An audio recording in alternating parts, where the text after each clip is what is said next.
Hello, welcome, नमस्कार, स्वागत है आप सभी का दोस्तों स्टार स्टडी यूट्यूब चैनल पर। दोस्तों हम पढ़ रहे थे हिंदी और अब तक हमने कई सारे टॉपिक कवर किए थे। इसके जस्ट पहले हमने हलंत क्या होता है ये सब जाना था और वो सब हमने पहले पार्ट में बात किया था। और अब हमारा शुरू होता है यहाँ से दूसरा पार्ट। अगर आप हमारा पहला पार्ट नहीं देखे हैं तो सबसे पहले उसे पूरा करिए, उसके बाद यहाँ पर आइए और उस वीडियो का लिंक मैं डिस्क्रिप्शन में दे रहा हूँ। तो सबसे पहले उस वीडियो को पूरा देख लीजिएगा, उसके बाद यहाँ से शुरुआत करते हैं। तो दोस्तों चलिए शुरुआत करते हैं यहाँ से हमारा दूसरा पार्ट। दोस्तों सबसे पहले स्वर। आप जानते हैं स्वर क्या होता है? तो दोस्तों वे वर्ड जिनके उच्चारण में किसी अन्य वर्ड के सहयोग की आवश्यकता नहीं होती है, अर्थात स्वतंत्र होते हैं, उन्हें उच्चारित होने वाली ध्वनियां स्वर कहलाती हैं। जो स्वतंत्र रूप होते हैं उन्हें उच्चारण करने के लिए किसी और भी वर्ड की आवश्यकता नहीं होती है, उसे स्वर कहते हैं। इसका एक और उदाहरण आप देख सकते हैं। वे वर्ड जिनके उच्चारण में फेफड़े से छोड़े जाने वाली हवा वाह के किसी अवयव के स्पर्श किए बिना स्वतंत्र रूप से बाहर निकल जाती है, मतलब स्पर्श नहीं करती है कहीं पर। और व्यंजन क्या होता है दोस्तों? व्यंजन देखते हैं। वे वर्ड जिनके उच्चारण में किसी अन्य वर्ड के सहयोग की आवश्यकता होती है। यहाँ पर व्यंजन में दोस्तों किसी और वर्ड के सहयोग की आवश्यकता होती है और स्वर में किसी के सहयोग की आवश्यकता नहीं होती है। तो ये है अंतर स्वर और व्यंजन में, अर्थात स्वरों के सहयोग से उच्चारित होने वाली ध्वनियां व्यंजन कहलाती हैं। व्यंजन कोई भी होगा उसमें एक स्वर जरूर होगा, बिना स्वर के सहयोग से किसी भी व्यंजन का प्रयोग नहीं किया जा सकता है। और व्यंजन की संख्या कितनी है दोस्तों ये जान लीजिए। तो व्यंजनों की संख्या दोस्तों 33 होता है। कौन कौन से व्यंजन होते हैं? क से म तक 25 होते हैं व्यंजन, जिन्हें स्पर्श व्यंजन कहते हैं। और य, र, ल, व ये 4 व्यंजन होते हैं, अंतःस्थ व्यंजन इन्हें कहते हैं। और श, स और ह इन्हें उसमें व्यंजन कहते हैं। आगे और भी डिटेल से जानेंगे। तो ये आप ध्यान दीजिएगा कि 33 व्यंजन होते हैं, 25 स्पर्श व्यंजन होते हैं, 4 अंतःस्थ व्यंजन होते हैं और 4 ऊष्म व्यंजन होते हैं। कौन कौन से? तो क से म तक स्पर्श और य, र, ल, व अंतःस्थ व्यंजन होता है और स और ह ऊष्म व्यंजन होता है। अब अगला देखते हैं दोस्तों। हिंदी वर्णमाला में वर्डों की संख्या 44 होती है। वर्डों की संख्या दोस्तों, वर्डों की बात करेगा तो 44 होगा। और अगर यहीं पर कुल वर्डों की संख्या कह दे रहा है तो यहाँ पर आपका उत्तर 52 होगा। वर्डों की संख्या 44 और कुल वर्डों की संख्या 52 होगा। ये कैसे होता है ये अभी हम जानेंगे, अभी जस्ट आगे ही। तो स्वर कितने होते हैं दोस्तों? स्वर 11 होता है, व्यंजन 33 होता है, अयोगवाह दोस्तों 2 होते हैं, अंग और अ, और उच्छिप्त होता है 2, ड और ढ, और संयुक्त व्यंजन 6, त्र, ज्ञ।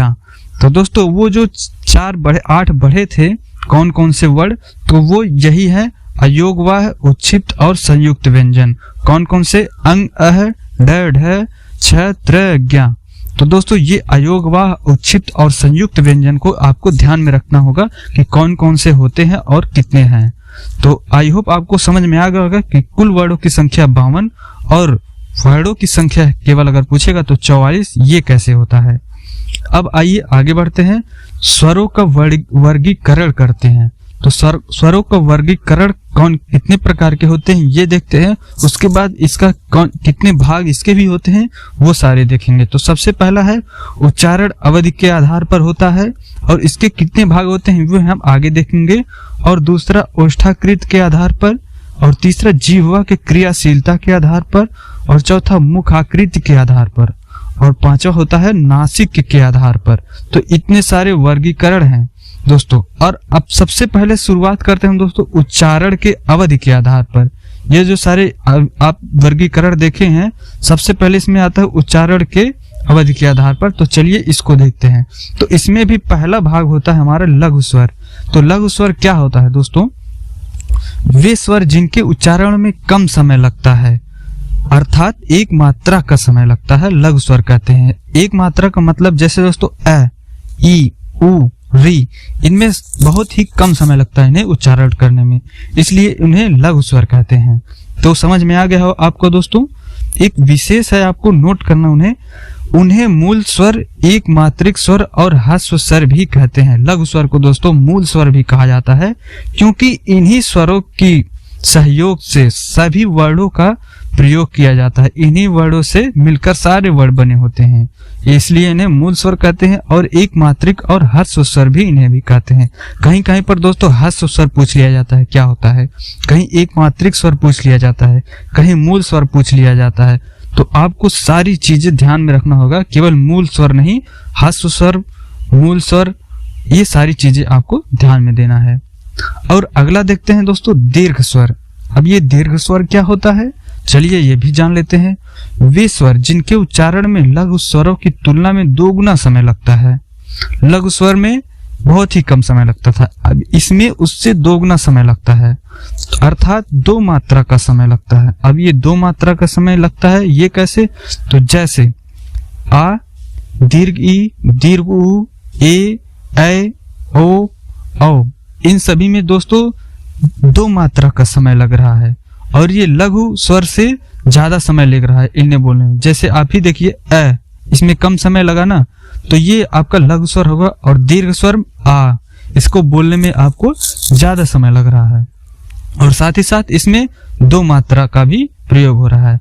और अ, आ, ई, उ, इन सभी को सजातीय स्वर कहते हैं, और ए, ऐ, ओ, औ को विजातीय स्वर कहते हैं। और इसमें आपका एक विशेष है, इन्हें स्वर संधि और द्विमात्रिक स्वर भी कहते हैं। तो इन्हीं को दोस्तों स्वर संधि भी कहा जाता है। और अब अगला आता है आपका ओष्ठाकृत के आधार पर। ओष्ठ के आधार पर मतलब कि हमारे ओठों के आधार पर इनको वर्गीकृत किया गया है। तो उनके कितने प्रकार होते हैं, तो सबसे पहले आता है वृत्ताकार स्वर। वृत्ताकार का मतलब इनको उच्चारण करने पर होठों का आकृति वृत्त के जैसी हो जाती है। तो इसका सबसे पहले हम उदाहरण देखते हैं। वे स्वर जिनके उच्चारण में होठों की आकृति वृत्त के समान गोले हो जाती हैं, वृत्त के समान ओठों की आकृति हो जाती है, उन्हें वृत्ताकार स्वर कहते हैं। जैसे उ, ऊ, ओ, औ, अंग। अब इन्हें बोलकर देखिए, आपका ओठों की आकृति एक वृत्त के समान हो जाएगी इनका उच्चारण करने पर। जैसे उ बोलिए, आपका इसमें ओठों की आकृति वृत्त के समान गोल हो जा रही है। और अवृत्त क्या होता है, तो इसका ठीक उल्टा होता है वृत्त का अवृत्त, मतलब कि वृत्त नहीं होगा इसमें। तो इसका देखते हैं, वे स्वर जिनके उच्चारण में होठों की आकृति वृत्त के समान गोला न होकर फैले रहते हैं। इसमें वृत्त के समान गोला नहीं होगा, जस्ट उसका विपरीत होगा। जैसे अ, आ, ई, दीर्घ ई, री, ए, ऐ, इन सभी का उच्चारण करने पर होठों की आकृति दोस्तों वृत्त नहीं हो रही है, इसलिए इन्हें अवृत्त स्वर करके बुलाया जाता है। और दोस्तों अगला होता है स्वरों की संख्या। तो स्वरों की संख्या दोस्तों कितनी होती है, तो स्वरों की संख्या दोस्तों 11 होता है। ये एग्जाम में पूछ लिया जाता है, स्वरों की संख्या कितनी होती है, तो 11 होता है। और अगर आपसे मात्रा पूछेगा तो दोस्तों मात्रा सिर्फ 10 होगा। वो कैसे होगा, ये आपको हम बता रहे हैं किस तरह से होता है ये। तो स्वर कौन कौन से, अ, आ, ई, दीर्घ ई, उ, दीर्घ उ, री, ए, ऐ, ओ, औ, ये सारे हो गए आपके स्वर। और इनकी मात्राएं सबसे पहले देखिए, अ की कोई मात्रा नहीं होगी, अ का कोई मात्रा नहीं होता है, इसलिए आपके स्वर 11 होते हैं और इनकी मात्रा 10 होती है। सभी स्वरों के नीचे उनकी मात्रा दी गई है, आप देख सकते हैं उनकी मात्रा किस तरह से होती है। तो आपको इस तरह से समझना है, फैक्चुअल जानना होगा कि क्यों सिर्फ 10 होता है। इसलिए होता है क्योंकि अ की कोई मात्रा नहीं होती है। अब इसको आप नोट कर लीजिएगा कैसे, हिंदी वर्णमाला में स्वरों की संख्या 11 होती है लेकिन मात्राओं की संख्या 10 होती है, क्योंकि अ की कोई मात्रा नहीं होती है। अब आइए दोस्तों आगे बढ़ते हैं।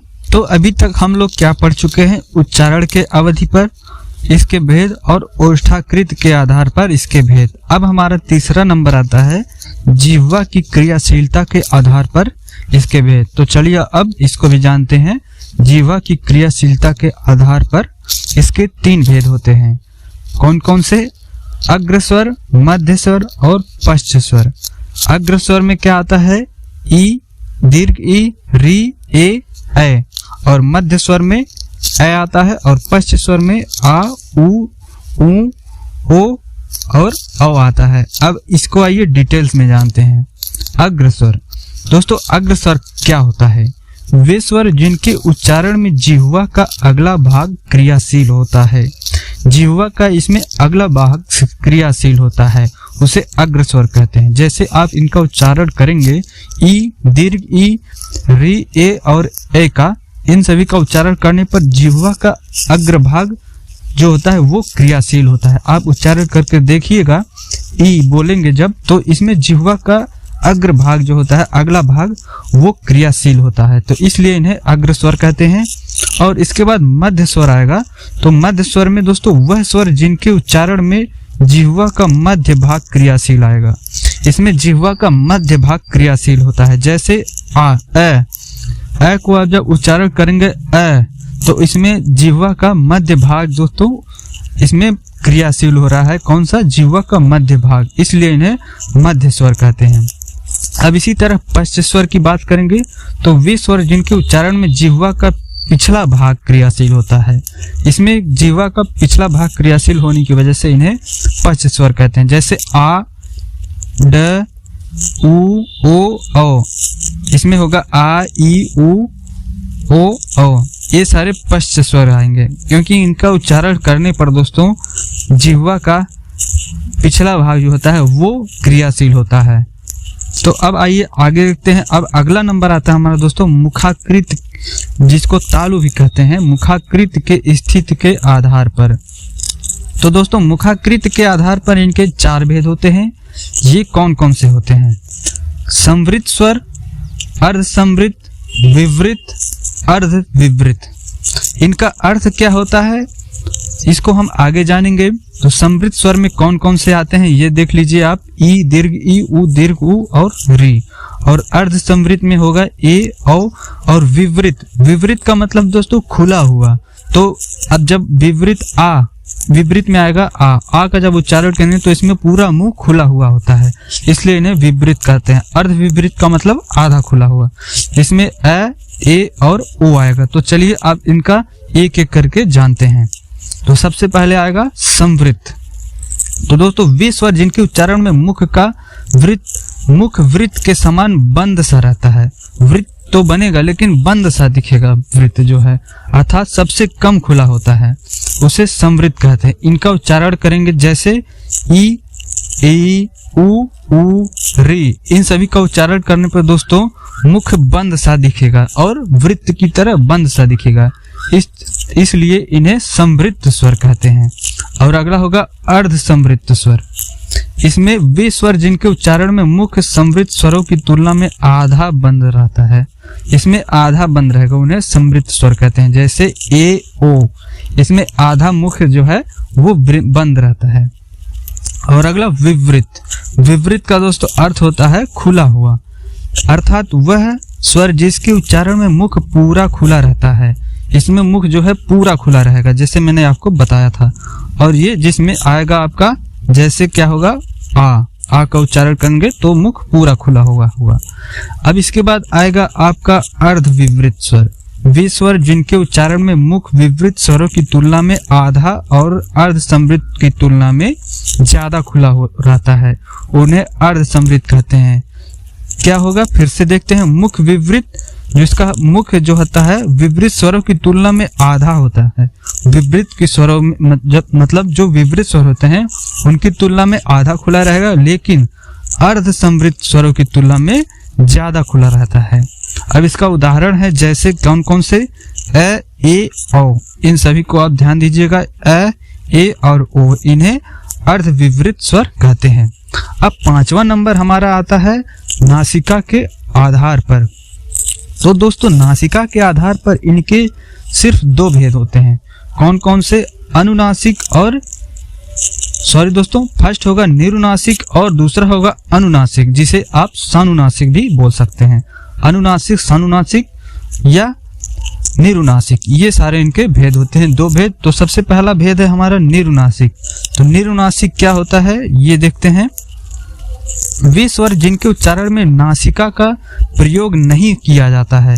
निरुनासिक, निरु का मतलब होगा नहीं और नासिक का मतलब नाक का प्रयोग। इसमें नासिका का प्रयोग नहीं किया जाता है, अर्थात सिर्फ मुख से उच्चारित होने वाली ध्वनियां निरुनासिक कहलाती हैं। जिसका इसके आप अर्थ से समझ सकते हैं निरुनासिक का क्या मतलब होता है, इसका उदाहरण क्या होगा। तो जैसे इसमें क्या होगा, सभी स्वर जो होते हैं उनमें नासिका का प्रयोग नहीं किया जाता है, सभी स्वर जो होते हैं वो निरुनासिक कहलाते हैं। अब इसके बाद दोस्तों अनुनासिक क्या होता है, तो वे स्वर जिनके उच्चारण में नासिका का प्रयोग किया जाता है। अनुनासिक में अनु मतलब के साथ और नासिका नासिका के साथ जिसका प्रयोग होता है उन्हें अनुनासिक कहते हैं, अर्थात मुख के साथ साथ नासिका से भी उच्चारित होने वाली ध्वनियां अनुनासिक या सनुनासिक कहलाती हैं। अब जैसे इसमें कौन कौन सी आएंगी, अ, आ, ई, उ, री, ए, ओ, औ, इतनी सारी जो ध्वनियां होती हैं ये सारी अनुनासिक होती हैं। आप इन्हें ध्यान से देख लीजिएगा कौन कौन सी होती हैं। तो अब आगे बढ़ते हैं दोस्तों। तो दोस्तों अभी तक हमने क्या क्या जान लिया ये देखते हैं। उच्चारण के अवधि के आधार पर कितने भेद होते हैं वो देख लिया, ओष्ठाकृत के आधार पर देख लिया, जिह्वा की क्रियाशीलता के आधार पर भी हमने देख लिया, और मुखाकृत के आधार पर था ये भी हमने देख लिया, और नासिका के आधार पर जो था ये भी हमने देख लिया। और अगर यहाँ तक आपको वीडियो समझ में आ गया होगा तो वीडियो को लाइक जरूर कर दीजिएगा दोस्तों, सिर्फ एक लाइक करिएगा। आप से एक लाइक से मुझे मोटिवेशन मिलेगा। मैं ये सारे कंटेंट फ्री ऑफ कॉस्ट आपको दे रहा हूं, तो इसके बदले में मैं सिर्फ आपसे एक लाइक ही मांगता हूं। तो इतना तो आप कर ही सकते हैं, एक लाइक दीजिएगा और कम से कम 2 लोगों के पास शेयर करिए और इस चैनल को सब्सक्राइब कर लीजिएगा, क्योंकि ये सारे फ्री कंटेंट आपको मिल जाएंगे बिना किसी पैसे के। तो इसलिए आपको ये चैनल भी सब्सक्राइब कर लेना होगा। तो इतने सारी चीजें आपको समझ में आ गई होगी। तो चलिए अब हम आगे देखते हैं। अब स्वर हमारा खत्म हो चुका, अब हम बढ़ेंगे व्यंजन की तरफ। तो इसी तरह स्वर की तरह हम ये भी व्यंजनों का भी वर्गीकरण करेंगे। तो हम व्यंजनों के वर्गीकरण में इसका सबसे पहले 2 भाग होगा, प्रयत्न के आधार पर और उच्चारण स्थान के आधार पर। तो प्रयत्न के आधार पर देखेंगे तो इसके भी 2 भेद होंगे, अभ्यंतर प्रयत्न और व्याह प्रयत्न। अभ्यंतर प्रयत्न में दोस्तों श्वास अन्य अवयवों के अवरोध के आधार पर इन्हें अभ्यंतर प्रयत्न जो होता है, श्वास व अन्य अवयवों के अवरोध पर जो उत्पन्न होता है उसके आधार पर इन्हें फिर से वर्गीकृत किया जाता है। तो किस तरह से, जैसे स्पर्शी में संघर्षी, अस्पर्श संघर्षी, नासिक के उच्छिप्त, प्रकंपित, प्रसर्किक, और इस तरह से इनको कई सारे भेद में बांटा जाता है। इसका भी हम देखेंगे ई केक का, और इसका ई केक का एग्जाम्पल क्या होता है, सारी चीजें देखेंगे। सबसे पहले आपको ये चार्ट ध्यान से देखना है। और व्याह प्रयत्न में दोस्तों, तो व्याह प्रयत्न को देखेंगे तो इसमें भी इसके 2 भाग होते हैं। तो सबसे पहला स्वर तंत्रियों के कंपन के आधार पर इसको भाग किया जाता है। तो इसमें भी आपको 2 भेद होंगे, अघोष और सघोष। अघोष क्या होता है, सघोष क्या होता है, ये भी हम जानेंगे। और इसका जो दूसरा भाग होता है वो प्राणवायु के आधार पर। तो प्राणवायु के आधार पर भी इन्हें 2 भागों में बांट दिया जाता है। तो कौन कौन से, अल्प प्राण और महाप्राण। अल्प प्राण और महाप्राण क्या होता है ये भी हम जानेंगे। सबसे पहले आपको सारा वर्गीकरण देख लेना, उसके बाद हम एग्जाम्पल इसका बाद में देखेंगे। और इसका जो दूसरा भाग होगा वो उच्चारण के स्थान पर होगा।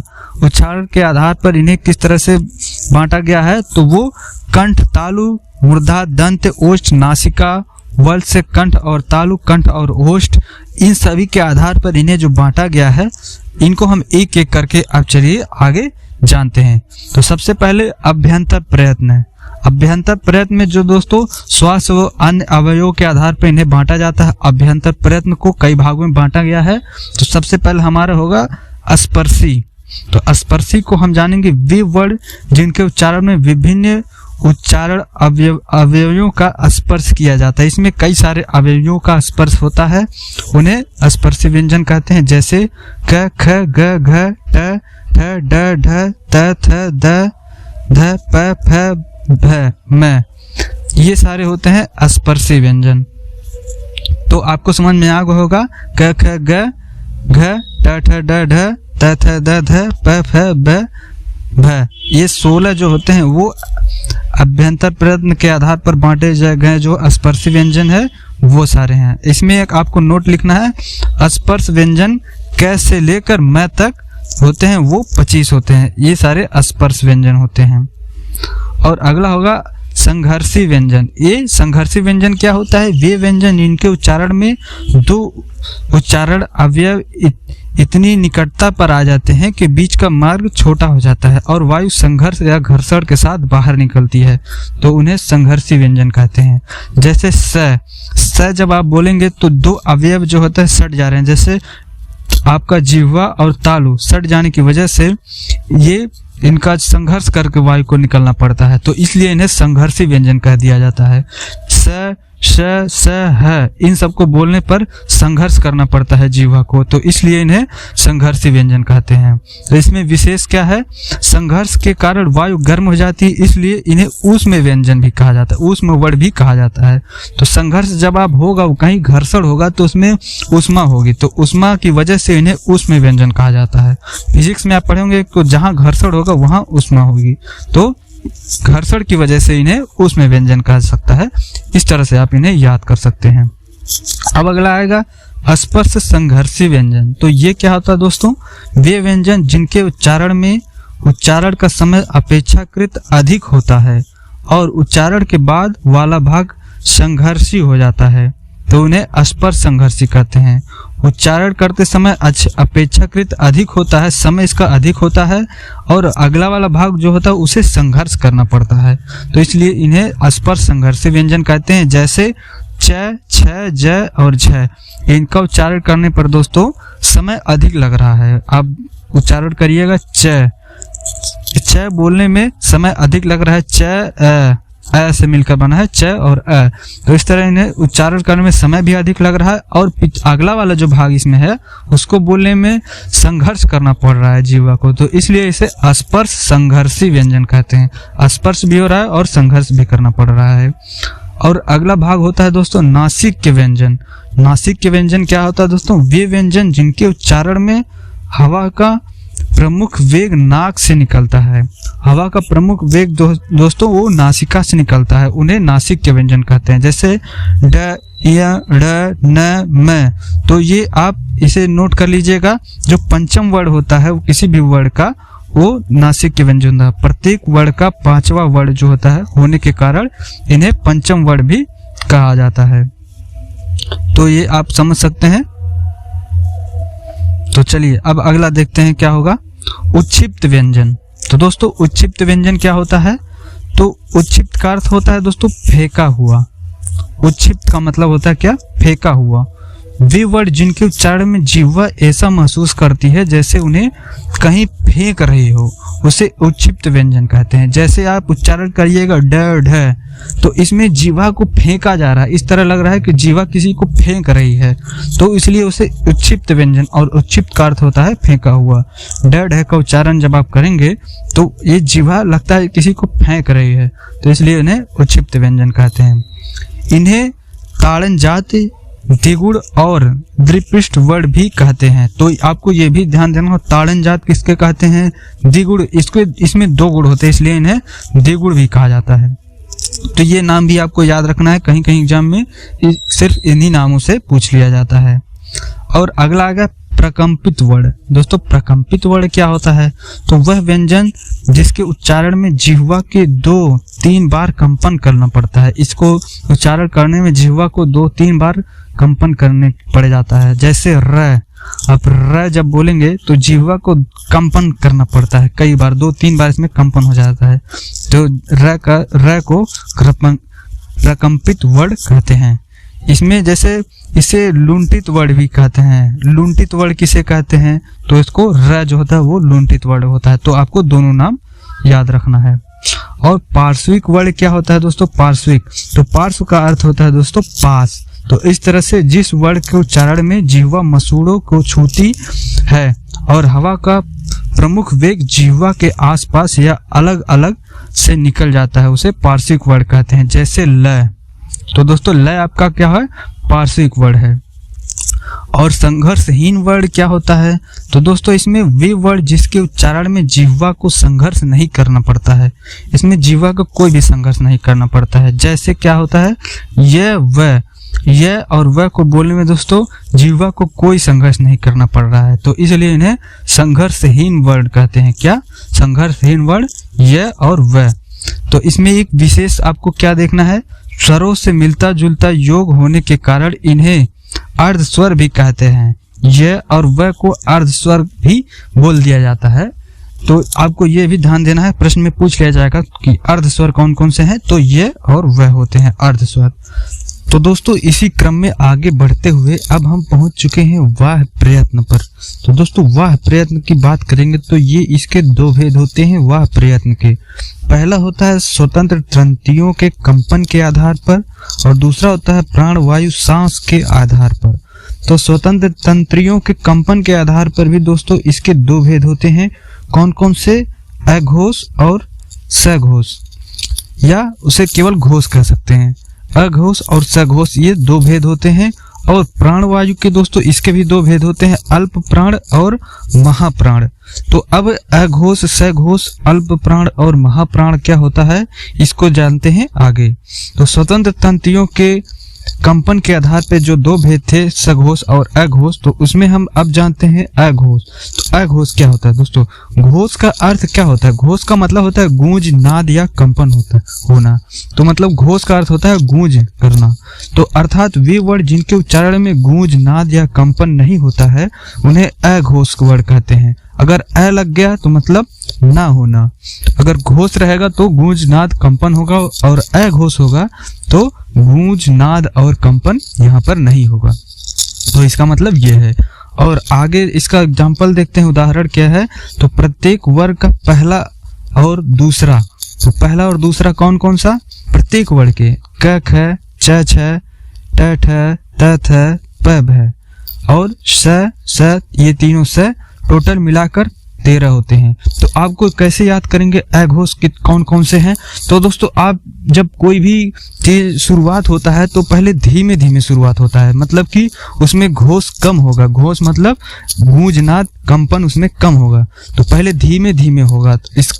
इसका मतलब अघोष, अघोष से शुरुआत होता है। तो पहला वर्ड का 2 अक्षर अघोष में रहेगा, उसका धीमे धीमे होगा। तो पहला अ क ख छ छ ट ठ त थ प भ। तो किसी भी वर्ग का पहला दूसरा अक्षर जो होता है वो अघोष होता है। और सघोष उसके बाद जो आएगा, जब पहले धीमे धीमे घोष के साथ करेगा उसके बाद जब अपना पकड़ बनाएगा तो सघोष हो जाएगा वहाँ। तो दोस्तों अब आगे बढ़ते हैं। तब घोष क्या होता है? तो घोष का आपका वहीं समझ में आ गया होगा कि घोष क्या होता है। वे वर्ड जिनके उच्चारण में गूंज नाद या कंपन अधिक होता है, वह मैंने वहीं बता दिया, एक ही साथ आपको दोनों समझ में आ गया होगा। तो उसे घोष कहते हैं। जैसे प्रत्येक वर्ग का तीसरा, चौथा या पांचवा, ये तीनों जो होते हैं वो घोष होते हैं। पहले धीमे धीमे शुरुआत होगी 2 तक, उसके बाद 3, 4, 5 जो होगा वो पूरा एकदम घोष के साथ होगा, कंपन उसमें ज्यादा रहेगा। तो ये कौन कौन से होते हैं ये भी देख लीजिए। तो ग घ ढ ज झ य ड ढ ढ त द ध न ब भ म य र ल व ह और सभी स्वर। तो ये आपको याद रखना, ये लास्ट वाला य र ल व और सभी स्वर जो टोटल 31 होते हैं। तो आपको ये याद हो चुका है जो मैंने ट्रिक बताया है आपको। तो इसी तरह आप याद कर लेंगे तो आपको कोई भी दिक्कत नहीं होगा। तो वीडियो को दोस्तों लाइक करके फिर आगे बढ़ लेते हैं। अब देखते हैं क्या है। तो अब प्राणवायु सांस के आधार पर, तो प्राणवायु के आधार पर दोस्तों इसके जो भेद थे, तो पहला उसका भेद था अल्प प्राण। तो दोस्तों अल्प प्राण में वो वर्ण जिनके उच्चारण में मुख विवर से कम मात्रा में वायु बाहर निकलती है। तो दोस्तों ये सारी चीजें आपको ध्यान देनी है। और अब आगे महाप्राण देखते हैं दोस्तों। महाप्राण क्या होता है? तो वे वर्ड जिनके उच्चारण में मुख विवर से अधिक मात्रा में वायु बाहर निकलती है। जैसे कि आपको नाम से ही पता चल गया होगा महाप्राण। तो महाप्राण मतलब कि इसमें वायु ज्यादा होगी, जो ज्यादा होगी वही तो महाप्राण होगा। तो जैसे इसका उदाहरण देखते हैं क्या होगा। प्रत्येक वर्ग का दूसरा और चौथा, तो प्रत्येक वर्ग का जो दूसरा और चौथा होता है वो महाप्राण होता है। तो कौन कौन से हैं महाप्राण ये भी आप देख लीजिए। ख घ छ झ ठ ढ थ ध फ भ और स है। ये टोटल 14, ये इतने सारे महाप्राण होता है। एक बार फिर से देख लीजिए, प्रत्येक वर्ग का दूसरा और चौथा और इसके साथ ही में तीनों स और है, ये सब होते हैं महाप्राण। अब आगे आते हैं, ये काफी इंपॉर्टेंट है। यहाँ आपका पूरे क्लास का निचोड़ यहाँ मिलेगा। यहाँ से आपके वाक्य शुद्धियां में जो है गलती नहीं होगी। जब वाक्य शुद्धियां से जो प्रश्न बनते हैं आप यहाँ से सही कर सकते हैं, उसे यहीं से गलती निकाली जाती है। तो ये इंपॉर्टेंट है एग्जाम पॉइंट ऑफ व्यू से। तो ये देखते हैं, ड और ढ की पहचान के विशेष नियम क्या होते हैं। तो कहाँ पर ड लगेगा, कहाँ पर ढ लगेगा, ये आप कंफ्यूजन अगर करेंगे तो ये कहाँ लगेगा, तो ये मैं आपको बता जा रहा हूँ। इसमें कई सारे नियम है, नियम के साथ आपको याद भी हो जाएगा, मैं बता दूंगा किस तरह से याद करना है। तो नियम 1 है, यदि ड और ढ का प्रयोग किसी शब्द के प्रारंभ में हो रहा है तो इसके नीचे बिंदी नहीं लगती है। अगर शब्द के प्रारंभ में हो रहा है उसका प्रयोग ड और ढ का, तो बिंदी लगाएंगे तो वो गलत हो जाएगा। तो बिंदी नहीं लगाना है। जैसे कि डमरू, ढोलक, डलिया, ढक्कन, डोर, दपली, डाकिया इत्यादि, इन सारे शब्दों का शुरुआत ड और ढ से हो रहा है, लेकिन अगर आप यहाँ बिंदी लगा दे रहे हैं तो वो शब्द गलत हो जाएंगे। और नियम दूसरा देख लीजिए क्या है, यदि ड और ढ से पहले अनुस्वार, अनुस्वार का चिन्ह ये होता है दोस्तों, देख लीजिए, आ जाए तो इसके नीचे बिंदी नहीं आएगी। तो दोस्तों अगर अनुस्वार आ जा रहा है ड और ढ से पहले तो भी बिंदी नहीं आएगा। देखिए जैसे पंडित, पंडित को एक तरह और से लिख लिया जा सकता है, और पांडा, खंड, पांडाल, चांडाल इत्यादि, जैसे ये सारे शब्द हैं, इनके पहले अनुस्वार शब्द आ गया है। अनुस्वार मतलब कि ऊपर बिंदी आ गया है, जैसे कि ये बताया गया है। तो इन सारे शब्द को पहले अगर अनुस्वार शब्द आ गया है तो वहां ड और ढ के नीचे बिंदी नहीं लगाएंगे, बिंदी लगा देंगे तो वो गलत हो जाएगा। वाक्य शुद्धिया में यही सारे छोटे चीज पे ध्यान देना है, और यहीं से पूछ लिए जाते हैं प्रश्न आपके एग्जाम में। और तीसरा नियम बता दें आपको, यदि ड और ढ से पहले अधूरा पंचम वर्ण आ जाए तो इसके नीचे बिंदी का प्रयोग नहीं किया जाता है। अधूरा पंचम वर्ण अगर आ रहा है, जैसे कि मैंने पंडित बताया था, तो पंडित इसमें इस तरह से भी लिखा जा सकता है। और पांडा, खंड, पांडाल, चांडाल, प्रकांड इत्यादि, ये सारे लिखे जा सकते हैं अगर इनके आगे अधूरा पंचम वर्ण आ गया है। तो अब इसमें बिंदी नहीं लगाएंगे, बिंदी लगा देंगे तो वो गलत हो जाएगा। ये था नियम तीसरा, ये भी इम्पोर्टेंट नियम है।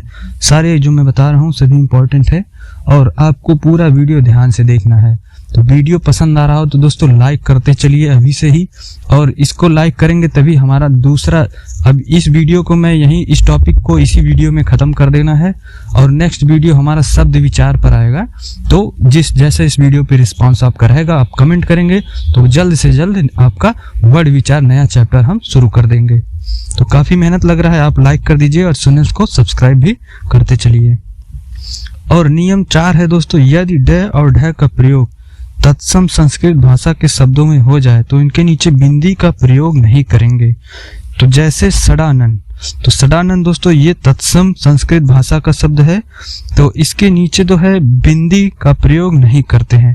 तत्सम शब्द जो होता है दोस्तों वो संस्कृत भाषा का शब्द होता है, तो जो सीधे संस्कृत से ले लिया जाता है, उसमें कोई भी बदलाव नहीं किया जाता है, वो तत्सम शब्द होते हैं। तो तत्सम तद्भव पे हम आगे बात करेंगे नेक्स्ट चैप्टर में, यहाँ पर उसका ज़्यादा डिस्कस करना हम नहीं समझते हैं जरूरी। तो इस पे आप इतना ही समझ लीजिए कि तत्सम शब्द के पहले अगर तत्सम शब्द आ रहा है तो बिंदी नहीं लगेगा। क्यों नहीं लगेगा? क्योंकि दोस्तों जो बिंदी है ये हिंदी भाषा का है, संस्कृत में आपको बिंदी कहीं नहीं मिलेगा। तो तत्सम शब्द जो है वो ये नियम में ये कहता है, तत्सम शब्द अगर आ रहा है तो बिंदी नहीं लगाएंगे। और इसके बाद आता है दोस्तों नियम 5, यदि ड और ढ का प्रयोग अंग्रेजी या विदेशी भाषा के शब्दों में हो तो इसके नीचे बिंदी नहीं लगती है।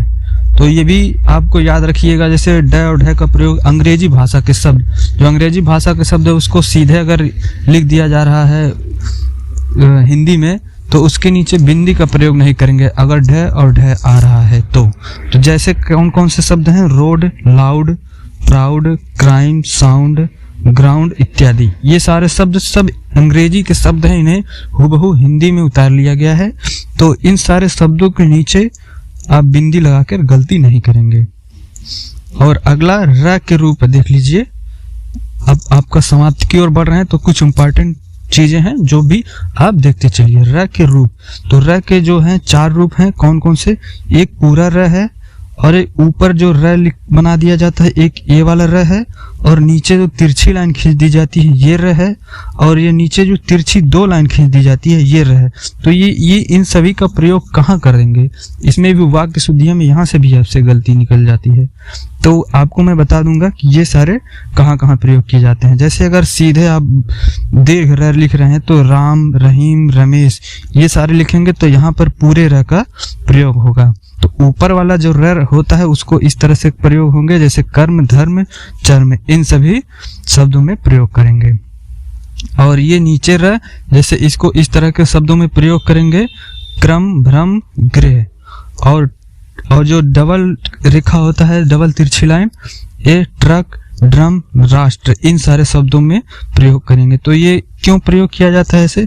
तो जो नीचे गोलाकार बन जाते हैं, जैसे ट लिखने में इस तरह से गोलाकार बन जा रहा है, तो गोलाकार में अगर एक लाइन बनाएंगे तो ये अटपटा सा लग रहा है, तो इसलिए इसमें 2 लाइन बना दी जाते हैं।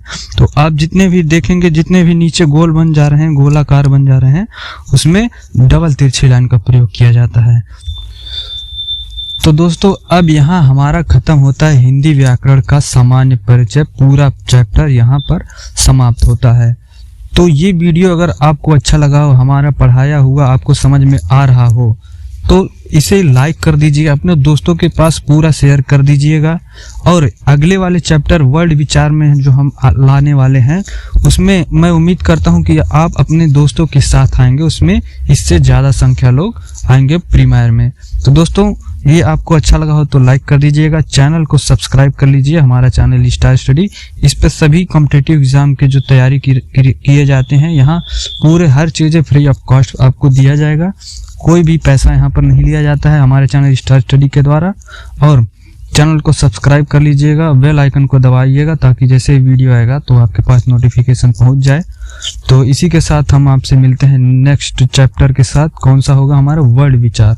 तो मैं आपको वहां पर इनवाइट करता हूं, आप लोग जरूर आइएगा और इस वीडियो को ज़्यादा से ज़्यादा शेयर करके लाइक कर दीजिएगा। तो हमारे साथ यहाँ तक आप बन चुके हैं तो आपका बहुत बहुत धन्यवाद है, आपने पूरा वीडियो देखा। तो आपको कुछ अगर प्राप्ति हुई है, यहाँ से कोई शिक्षा ग्रहण किए हो, तो एक लाइक देकर और अपने दोस्तों के पास शेयर कर दीजिएगा। धन्यवाद दोस्तों।